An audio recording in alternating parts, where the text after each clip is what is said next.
তন্তাৰ হৈ আমাৰ সাধাৰণ সম্পাদক আৰু আমি একেলগে জইণ্ট মনিটৰিং কমিটি মিটিং যিটো joint secretary north east Niraj Kumar বাঞ্চতৰ চেম্বাৰৰ ভিডিঅ' কনফাৰেন্সিঙত তেওঁ অসম চৰকাৰৰ পৰা আৰু বড়োলেণ্ড গভৰ্ণমেণ্ট আৰু ছিগনেটৰী অৰ্গেনাইজেশ্যন আমাৰ UBPO আৰু লগতে NDP ৱেলফেয়াৰ তেওঁলোকে আগভাগ লৈছে। আমি ফিজিকেলি ইয়াত তেওঁলোকৰ লগত বহিছোঁ।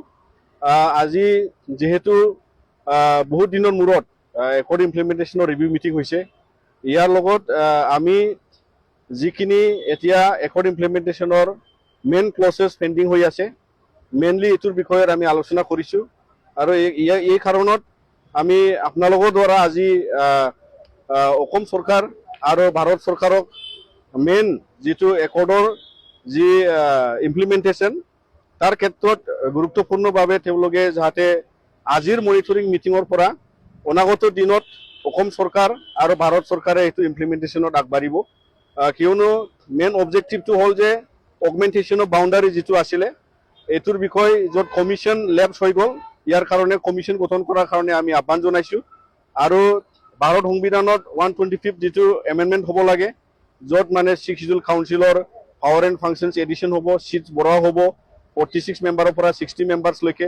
চ' বিভিন্ন যিটো কনষ্টিটিউচনেল মেটাৰ সেইটো ইমপ্লিমেণ্ট কৰাৰ ক্ষেত্ৰত আমি আহ্বান জনাইছোঁ। আৰু অনাগত দিনত যিমান চেণ্ট্ৰেল ইনষ্টিটিউশ্যনছ আৰু অসম চৰকাৰৰ ইনষ্টিটিউশ্যনছ আছে এইবোৰক তেওঁলোকে যাতে অতি সোনকালে এষ্টাব্লিছ কৰিবৰ কাৰণে প্ৰচেষ্টাত আগবাঢ়িব। আৰু বডোফা চেণ্টাৰ অফ এক্সেলেঞ্চ যিটো এটা ইছ্যু যোনটো পেণ্ডিং হৈ আছে, এইটো আমি আলোচনা কৰিলোঁ যে তেওঁলোকে এইটো টেক আপ কৰিব MHA।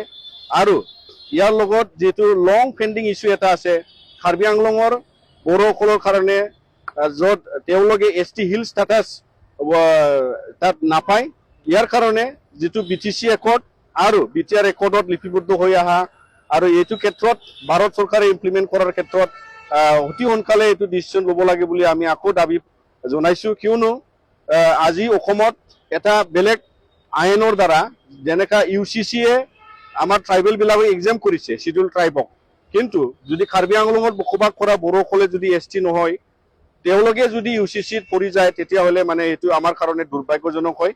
তো ইয়াৰ কাৰণে বহুতো ৰাইটছ, লেণ্ড ৰাইটছ আৰু বিভিন্ন ৰাইটছ যাতে তেওঁলোকে ইকুৱেলি কাৰ্বি আংলঙত থকাৰ স্বত্তেও এনজয় কৰিব লাগে, ডিমা হাছাওত থাকিলেও এনজয় কৰিব লাগে। ইয়াৰ কাৰণত ST হিলছ অতি সোনকালে কৰি দিব লাগে বুলি আমি এইটো দাবীটো আকৌ আজিৰ জইণ্ট মনিটৰিং মিটিঙত আমি আহ্বান ৰাখিছোঁ।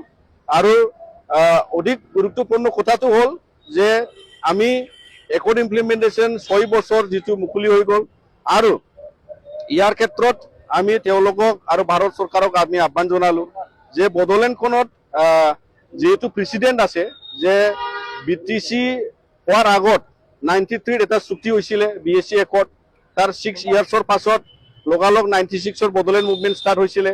আৰু যেনেকা BLT লগত একৰ্ড হোৱাৰ পাছত মানে যি 6 শিডিউল কাউন্সিল এষ্টাব্লিছ হ'ল, তাৰ লগে লগে 2010ৰ পৰা যিটো অল ইণ্ডিয়াত এটা ষ্টেট মুভমেণ্টৰ মোশ্যন আহি গ'ল, ষ্টেট ক্ৰিয়েশ্যনৰ তেলেংগানা ক্ৰিয়েট হৈ গ'ল, কিন্তু বড়োলেণ্ড গঠন নহ'ল, কিন্তু আন্দোলন চলি থাকিল। আৰু আন্দোলনৰ লগত 2020ত এই একৰ্ডখন হৈ গ'ল। আৰু ইয়াৰ ক্ষেত্ৰত এইকাৰণে আমি নিখিল বড়ো ছাত্ৰ সন্থা আকৌ যদি এই একৰ্ডখন ইমপ্লিমেণ্ট নহয়, তেতিয়াহ'লে এই 6 বছৰৰ যি প্ৰেচিডেণ্ট আকৌ 6 ইয়াৰ্ছৰ পাছত মানে আমি যদি ৰাস্তালৈ আৰু যাব নালাগে, বা ৰেলপথ অৱৰোধত আমি যাব নালাগে, বা বড়োলেণ্ড মুভমেণ্টখন আকৌ ইনিচিয়েট কৰাৰ ক্ষেত্ৰত যাতে গভৰ্ণমেণ্ট অফ ইণ্ডিয়া আৰু অসম চৰকাৰে আমাক বাউণ্ড নকৰে, সেইটো আমি আহ্বান জনাইছোঁ। আৰু বড়োসকলৰ সমস্যা সমাধানৰ ক্ষেত্ৰত ৰাজনীতিভাৱে যি কৰিব লাগে আমি ভাৰত চৰকাৰৰ আহ্বান জনাইছোঁ। আৰু অসম চৰকাৰক মাননীয় ডক্টৰ হিমন্ত বিশ্ব শৰ্মা এতিয়া তেওঁ নতুন চৰকাৰৰ মুখ্যমন্ত্ৰী হৈ থকাতে তেওঁলোকে যাতে অসমখনত শান্তিৰে ৰাখিবলৈ আৰু বড়োলেণ্ডখনত আগবাঢ়াৰ ক্ষেত্ৰত তেওঁলোকে যাতে এইটো নজৰ ৰাখে আমি আহ্বান